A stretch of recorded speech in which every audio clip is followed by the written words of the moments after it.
법원이 오늘 윤석열 대통령에 대한 체포영장을 발부했습니다. 공수처에 따르면 윤 대통령 체포영장에 적시된 죄명은 내란 수괴이고 영장 유효 시간은 1월 6일까지입니다. 공수처는 집행이 원칙이라고 밝혔는데요. 국민의힘은 체포영장은 부적절하다고 주장했습니다. 대단히 유감으로 생각을 합니다. 현직 대통령이 증거인멸에 염려가 있다거나 도주 우려가 있다거나 이런 것도 전혀 없는 상황에서 더군다나 애도기간에 이렇게 체포영장을 청구해서 발부되는 것은 대단히 유감스러운 일이라고 생각을 하고, 법원의 판단을 두고 제주항공 참사 애도 기간에 체포영장을 발부한 게 부적절하다는 주장입니다. 현직 대통령에 대해서 좀 더 의견을 조율하고 해서 출석 요구를 하는 것이 맞지, 체포영장이라는 비상수단을 통해서 현직 대통령을 구금을 시도하는 것에 대해서는 수사 방법으로서 적절하지 않다 생각을 합니다. 국격에 관한 문제여서 좀 더 수사기관에 신중을 기했으면 좋았을 것이다. 반면 민주당은 법 앞에 국민은 평등하다, 대통령도 예외가 아니라며 신속한 영장 집행을 촉구했습니다.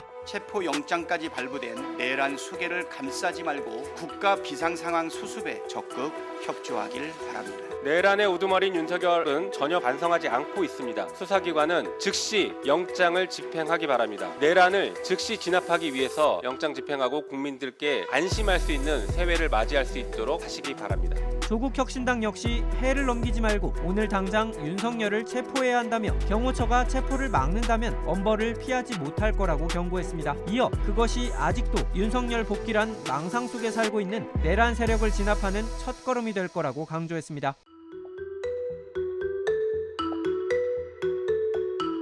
윤석열 대통령에 대한 체포영장이 발부됐습니다. 서울 서부지법은 내란 수괴 등 혐의로 윤 대통령에 대한 체포영장과 함께 관저 수색영장을 발부했습니다. 공조수사본부가 윤 대통령을 체포하면 내란 혐의 등으로 조사한 뒤 48시간 이내에 구속영장 청구 여부를 결정해야 합니다. 이와 관련해 박지원 더불어민주당 의원은 윤석열, 김건희가 관저에서 나와서 콩밥을 먹어야 증시가 올라가고 경제가 살아난다고 주장했습니다. 올해 코스피 등 증시와 환율을 지적한 박 의원은 우리 경제만 죽을 지경이라며 미국, 일본 경제와 비교하기도 했습니다. 아울러 관저에서 신병 경호받으며 공밥 먹으면서 수사, 탄핵 쇼핑하는 사람들이 너무 많다며 윤 대통령이 선택적인 수사를 받고 있다고 지적했습니다. 이번을 계기로 해서 완전 무결하게 다시는 대한민국에서 이러한 비정상적인 사태가 나오지 않게 하기 위해서는 반드시 우두머리 동조자들에 대해서 강한 처벌을 해야 된다고 주장을 했습니다. 내란 외환 수괴 즉 우두머리는 사형, 무기에 처할 수 있습니다. 따라서 수사당국에서도 사법부에서도 엄중한 처벌을 해주시기 바라지만은 우리 국회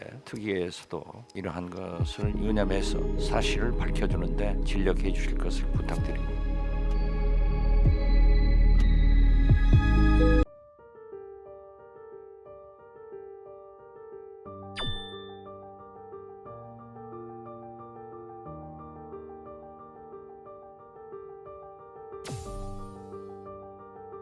명확히 이 사건의 진실은 가리되 일부 횡행하고 있는 거짓 선동 뉴스로 인해서 국민들이 역사에 대한 진실을 올바르게 알리지 않고 호도되지 않도록 노력하겠습니다.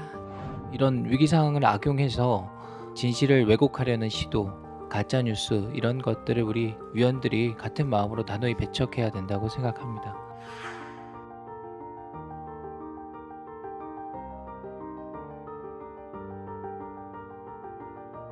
삼인 성호라는 말이 있습니다.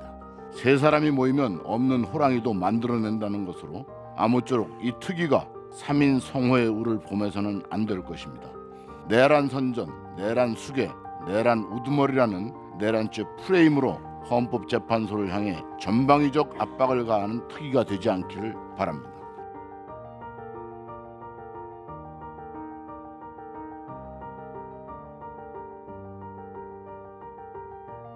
사상 초유의 내란이 있었고 큰 혼란이 있었지만 오늘 체포영장 발부처럼 우리 국민들의 힘으로 하나하나 바로잡아 나가는 과정을 밟고 있다고 생각합니다. 국정조사는 국정조사대로 이 내란의 진상을 밝히고 책임자들에게 책임을 묻는 일에 집중해야 할 것이고 그 과정이 헌정질서를 바로잡는 과정일 것이라고 생각합니다. 그리고 오늘 많은 의원님들이 가짜뉴스 이야기해 주셨습니다. 우리 위원회가 모쪼록 내란 수괴가 퍼뜨리고 있는 경고성 계엄과 부정선거 등의 가짜뉴스에 단호하게 대응하고 헌정질서를 바로잡는 위원회가 되었으면 좋겠습니다.